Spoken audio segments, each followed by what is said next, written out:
नमस्कार, स्वागत है आपका टेक्निया न्यूज में। मैं साक्षी और वक्त हो चला है आज की 10 बड़ी खबरों का। हरियाणा विद्यालय शिक्षा बोर्ड ने कक्षा 9वीं और 11वीं की वार्षिक परीक्षा की डेटशीट जारी कर दी है। छात्र बोर्ड की आधिकारिक वेबसाइट से एग्जाम शेड्यूल डाउनलोड कर सकते हैं। 11वीं क्लास की परीक्षाएं 16 फरवरी 2026 से शुरू होंगी।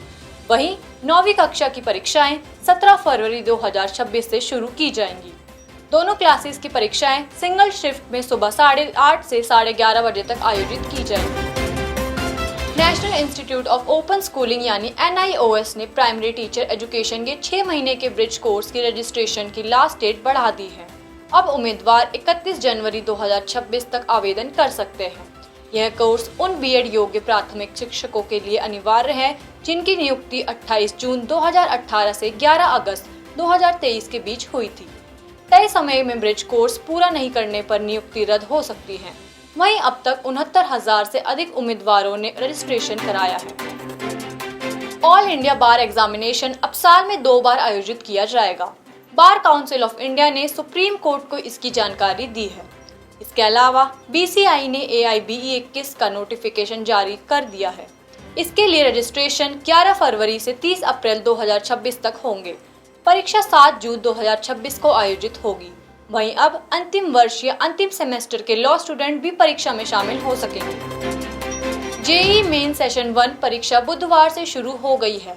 राष्ट्रीय परीक्षा एजेंसी ने इसके लिए उम्मीदवारों को जरूरी दिशा निर्देश दिए हैं। NTA ने स्पष्ट किया है कि छात्रों को एडमिट कार्ड के साथ एक वैलिड फोटो पहचान पत्र लाना अनिवार्य है। साथ ही परीक्षा केंद्र पर 2 घंटे पहले रिपोर्ट करना जरूरी है। इसके अलावा केवल ट्रांसपेरेंट बॉल पेन की अनुमति होगी। मोबाइल, इलेक्ट्रॉनिक गैजेट, बैग और खाने पीने की चीजें ले जाने की अनुमति नहीं होगी।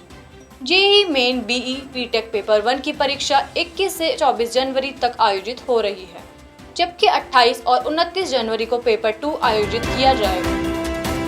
दिल्ली अधीनस्थ सेवा चयन बोर्ड ने म्यूजिक टीचर, ड्राफ्ट्समैन और फार्मासिस्ट भर्ती परीक्षा का रिजल्ट जारी कर दिया है।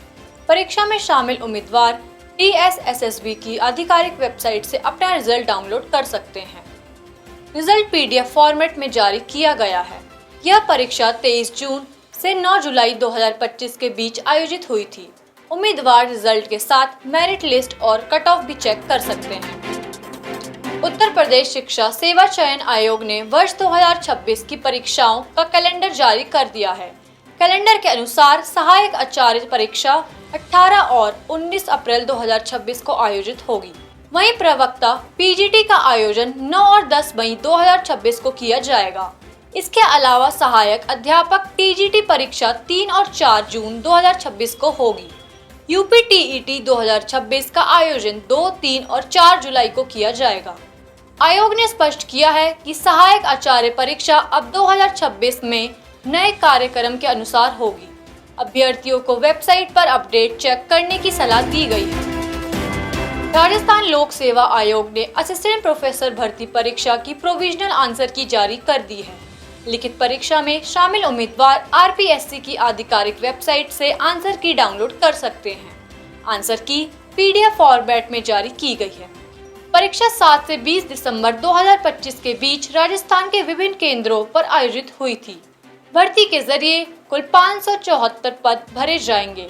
इस परीक्षा में सफल उम्मीदवारों का अंतिम चयन इंटरव्यू और डॉक्यूमेंट वेरिफिकेशन के आधार पर किया जाएगा।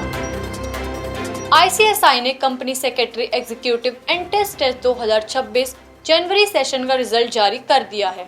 अभ्यर्थी ICSI की आधिकारिक वेबसाइट पर अपना परिणाम चेक कर सकते हैं। परीक्षा में पास होने के लिए कुल 50% अंक जरूरी है, जबकि प्रत्येक विषय में कम से कम 40% अंक जरूरी है। इसके अलावा ICSI ने उम्मीदवारों का स्कोर कार्ड भी वेबसाइट पर अपलोड कर दिया है। किसी भी उम्मीदवार को रिजल्ट की फिजिकल कॉपी जारी नहीं की जाएगी। उम्मीदवार वेबसाइट से अपना स्कोर कार्ड डाउनलोड कर सकते हैं।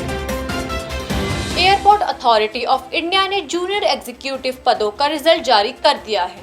उम्मीदवार आधिकारिक वेबसाइट पर जाकर रिजल्ट देख और डाउनलोड कर सकते हैं। रिजल्ट PDF फॉर्मेट में जारी किया गया है। उम्मीदवारों का चयन गेट 2023, 2024 और 2025 के स्कोर के आधार पर किया गया है। डॉक्यूमेंट वेरिफिकेशन के लिए उम्मीदवारों को जल्द ही बुलाया जाएगा। इसके लिए उम्मीदवारों को रजिस्टर्ड ईमेल आईडी पर कॉल लेटर भेजा जाएगा। इंडिया पोस्ट पेमेंट बैंक ने GDS एग्जीक्यूटिव भर्ती का फाइनल रिजल्ट जारी कर दिया है। उम्मीदवार इंडिया पोस्ट पेमेंट बैंक की आधिकारिक वेबसाइट पर जाकर रिजल्ट देख और डाउनलोड कर सकते हैं। रिजल्ट PDF फॉर्मेट में जारी किया गया है। यह चयन मेरिट लिस्ट के आधार पर किया गया है। भर्ती के तहत परीक्षा कुल 348 रिक्त पदों के लिए आयोजित की गई थी, जबकि परीक्षा के जरिए कुल 213 उम्मीदवार शॉर्टलिस्ट किए गए हैं। बचे हुए रिक्त पद अगली भर्ती के माध्यम से भरे जाएंगे। आज के लिए बस इतना ही। देखते रहिए टेक्नियन न्यूज। चैनल को लाइक, शेयर और सब्सक्राइब करें।